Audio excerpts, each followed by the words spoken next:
Eropa minta Indonesia ikut batas harga G7 untuk minyak Rusia.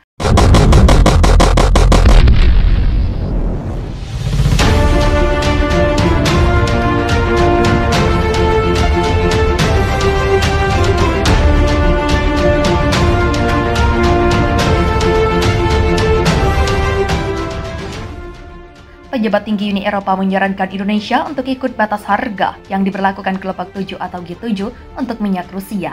Peringatan ini muncul di tengah simpang siur mengenai rencana pembelian minyak Rusia oleh pemerintah Indonesia. Komisioner Uni Eropa untuk Energi Kadri Simpson mengatakan batas harga yang disepakati oleh negara-negara G7 bisa mengurangi pendapatan Moskow untuk invasi perang ke Ukraina. Ia memahami Rusia tengah mencari pasar baru dengan diskon yang signifikan.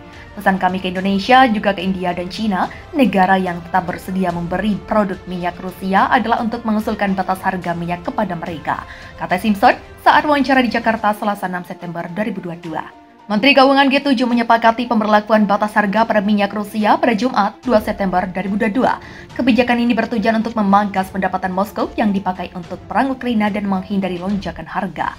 Melalui kebijakan ini, nantinya penyediaan layanan transportasi laut termasuk asuransi dan keuangan akan diizinkan hanya jika kargo minyak Rusia dibeli pada atau di bawah tingkat harga yang ditentukan oleh koalisi luas negara-negara yang mematuhi dan menerapkan batas harga ini. Tingkat harga akan ditinjau kembali oleh koalisi sesuai kebutuhan. Wacana pemerintah Indonesia membeli minyak Rusia menguat sejak awal 2022. Tapi kabar itu memudar belakangan. Baru-baru ini, pejabat Kementerian Keuangan Amerika Serikat yang berbicara dengan syarat anonim ke New York Times mengatakan, Rusia telah menjual minyak ke negara-negara seperti Indonesia dengan diskon 30% dan sedang mencoba untuk mengunci kontrak jangka panjang sebelum batas harga diberlakukan.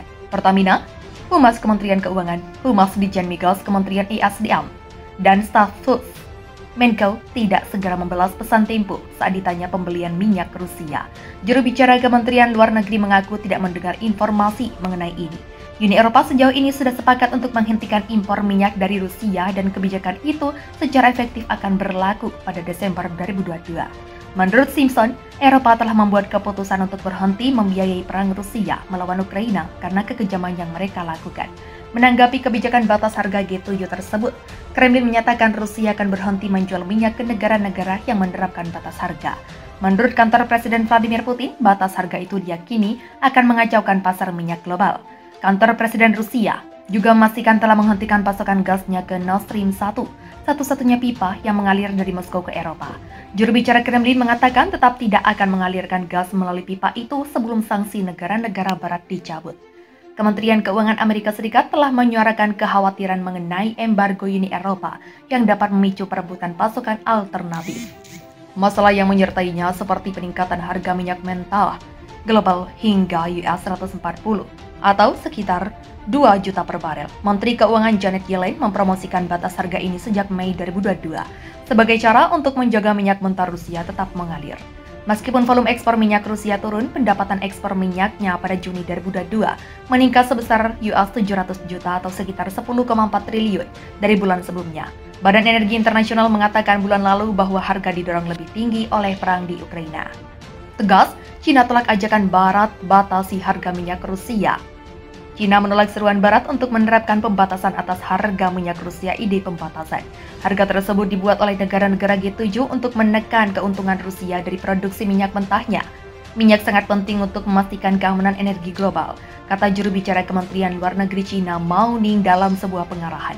Kami berharap negara-negara yang bersangkutan akan melakukan upaya konstruktif dan bukan sebaliknya, tambahnya seperti dikutip dari RT.com Selasa 6 September.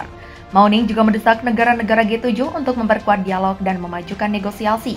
Pada hari Jumat, para menteri keuangan G7, AS, Kanada, Inggris, Jerman, Prancis, Italia, dan Jepang sepakat untuk mengenakan pagu harga minyak Rusia. Untuk membatasi pendapatan negara itu, rencana tersebut mencakup pelarangan layanan seperti asuransi dan pembiayaan untuk kapal yang mengangkut minyak mentah Rusia di atas ambang harga yang disepakati. Pada hari Sabtu, Uni Eropa mendesak Cina dan India untuk bergabung dengan inisiatif pembatasan harga G7. UE mengklaim tidak adil bagi negara-negara untuk membayar kelebihan pendapatan ke Moskow. Seperti diketahui, Cina dan India telah meningkatkan pembelian minyak dari Rusia akhir-akhir ini. diuntungkan dengan potongan harga yang ditawarkan Moskow menanggapi inisiatif G7 tersebut. Moskow mengeluarkan peringatan bahwa Rusia akan menangguhkan pasokan minyak dan produk minyaknya ke negara-negara yang memutuskan untuk memberlakukan batasan harga.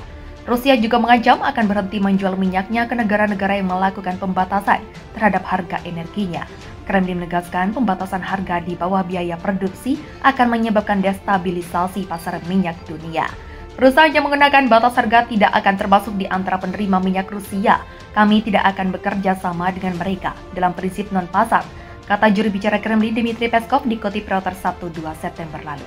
Rusia ancam Eropa tak akan membuka kembali pasokan gas hingga sanksi ekonomi terhadap Rusia dicabut.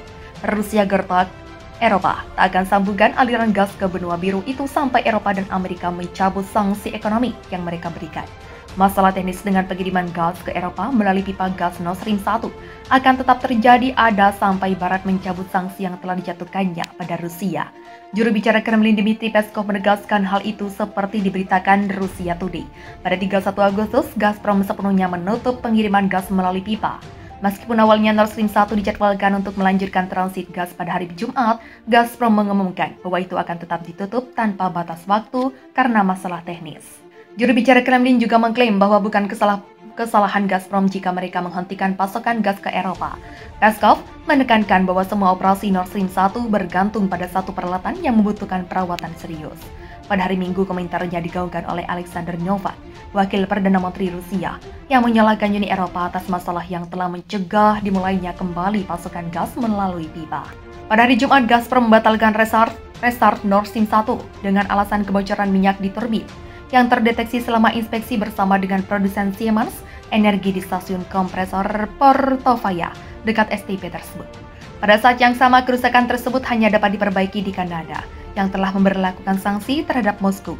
Terlepas dari masalah pemeliharaan, Eropa menuduh Rusia mempersenjatai pasokan energi dengan Presiden Komisi Eropa Ursula von der Leyen menggambarkan Moskow sebagai bukan mitra yang dapat diandalkan dalam hal pasokan gas.